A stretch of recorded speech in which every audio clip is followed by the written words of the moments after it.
In Episode 31, Conduct Architectural Risk Assessments that Drive Mitigations, we focus on turning architecture review into a disciplined process that results in prioritized, defensible mitigation decisions rather than vague commentary. Architectural risk assessments can easily drift into abstract debates about what might go wrong without ever committing to specific actions. The intent here is to treat architecture review as a structured activity that connects design choices to concrete risk reductions, clear owners, and realistic timelines. When you work this way, risk assessments stop being ceremonial checkpoints and become engines for improvement. The goal is to leave each review with a sharper understanding of where the architecture is fragile and what you will do about it. A strong assessment begins with explicit scope, assumptions, objectives, and acceptable risk thresholds, all clarified up front. Scope defines which systems, interfaces, datasets, and environments are under consideration so that people do not argue over elements that are out of bounds. Assumptions capture what you believe to be true about workloads, users, threat actors, and operational conditions, which can later be revisited if reality disagrees. Objectives describe what you are trying to achieve, such as reducing specific classes of risk or validating a major design change before release. Acceptable risk thresholds set the boundary between risks you are willing to carry and those that must be treated, making it easier to justify decisions later. With scope defined, the next step is to inventory assets, data flows, trust boundaries, and privileged pathways in a way that reveals how the architecture actually behaves. Assets include applications, services, data stores, and management components that matter if compromised or unavailable. Data flows describe how information moves between these assets, including external inputs, internal processing, and outbound integrations.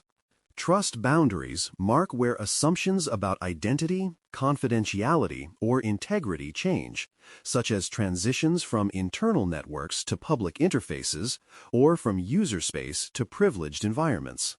Privileged pathways show how administrators, automation, and elevated processes interact with the system, highlighting where control over the whole environment could be gained. Once you can see the architecture clearly, you identify threats, vulnerabilities, and exposures using structured, repeatable methods rather than ad hoc brainstorming.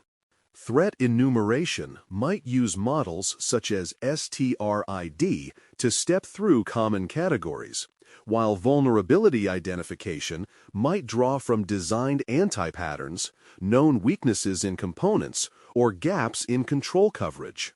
Exposures capture the ways these threats and vulnerabilities intersect with reachable interfaces, misconfigurations, or missing safeguards. The point is to apply the same basic methods across systems so that results are comparable over time and across teams.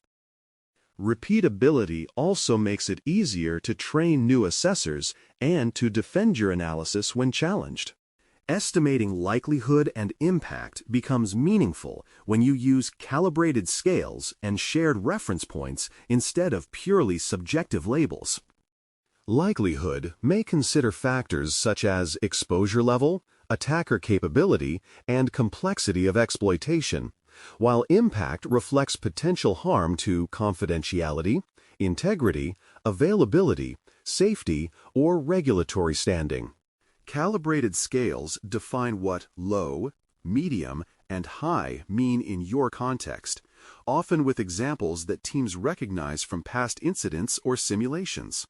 Shared references, such as alignment with enterprise risk matrices or regulatory expectations, prevent teams from inflating or deflating scores based on personal bias. When people trust the scoring system, they are more willing to accept the priorities that flow from it. Mapping risks to controls, owners, timelines, and measurable target states is where analysis turns into a plan. Each significant risk should be associated with one or more controls that can reduce its likelihood, impact, or both, whether through architectural changes, configuration adjustments, or monitoring enhancements. Owners are individuals or teams accountable for implementing those changes and ensuring they remain effective. Timelines set expectations for when mitigations will be designed, implemented, and validated, distinguishing urgent fixes from medium-term improvements. Measurable target states describe what success looks like, such as specific logging coverage, reduced attack paths, or documented enforcement of a new pattern.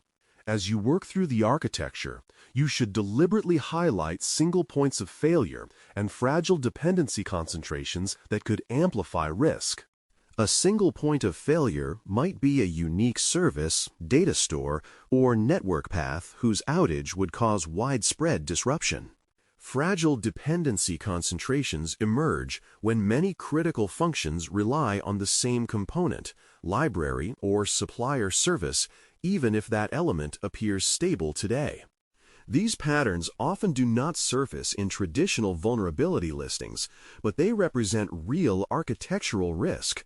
Calling them out explicitly allows you to consider redundancy, diversification, or isolation strategies that increase resilience. Third-party components, licenses, and external service dependencies deserve careful examination as part of the architectural risk view.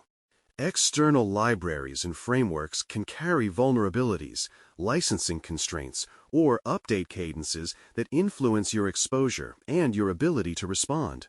Cloud services, payment gateways, identity providers, and other integrated platforms create chains of trust and potential failure that extend beyond your direct control.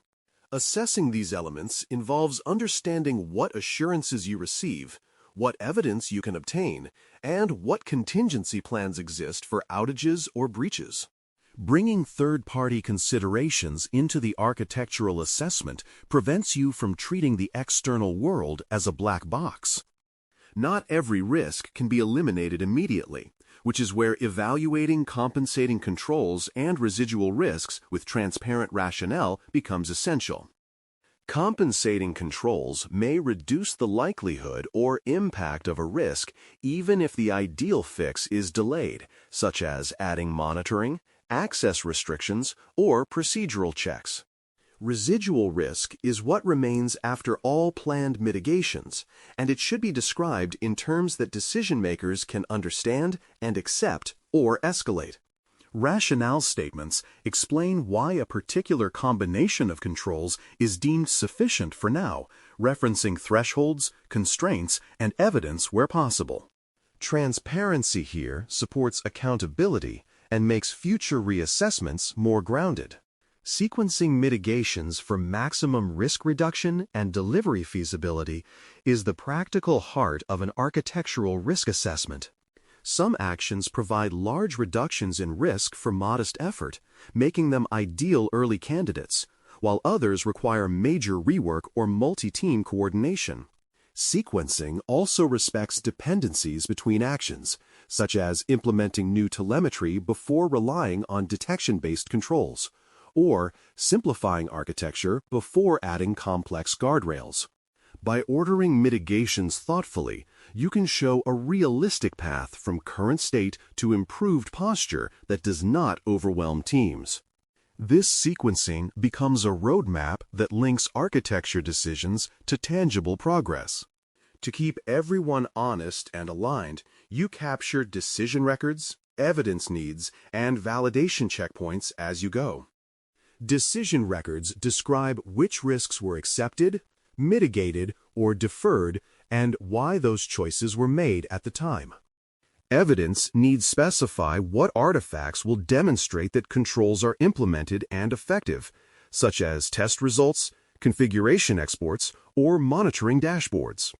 Validation checkpoints mark when you will review the situation again, perhaps after a release, a major refactor, or a supplier change. Together, these elements create a traceable story of how architectural risk has been understood and addressed. Findings from architectural risk assessments only matter if they are aligned with roadmaps, budgets, and cross-team coordination mechanisms. Roadmaps provide the timeframes and milestones where architectural changes can be planned and delivered without disrupting other commitments. Budgets define what resources are available for tools, training, staffing, and third-party services needed to implement mitigations.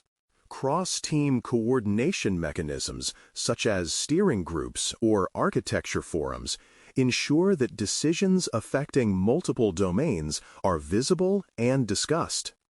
When risk findings are woven into these existing planning structures, they become part of normal decision-making rather than a separate, easily ignored track. If you step back and review the overall process, certain themes emerge as the backbone of effective architectural risk assessment. You start by defining scope and assumptions, then build a clear picture of assets, flows, trust boundaries, and privileged pathways. You use structured methods to identify threats and exposures, estimate risk with calibrated scales, and map risks to controls, owners, and timelines.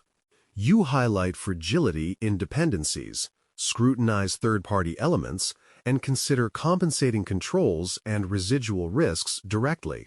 Finally, you sequence mitigations intelligently, record decisions and evidence needs, and integrate everything into planning and tracking mechanisms. That pattern turns sporadic reviews into continuous, measurable risk management. To close, it helps to translate these ideas into one immediate, concrete step. Select a single architectural risk that you know already exists in a system you care about, and make sure it is written down clearly with assets, exposure paths, and potential impact described. Then assign explicit mitigation ownership to a person or team, along with a preliminary target state and a rough time frame for proposing options.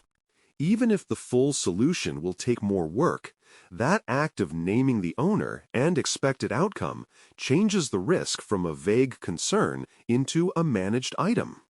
Building this habit, one risk at a time, is how architectural assessments begin to drive real mitigations instead of just producing slides.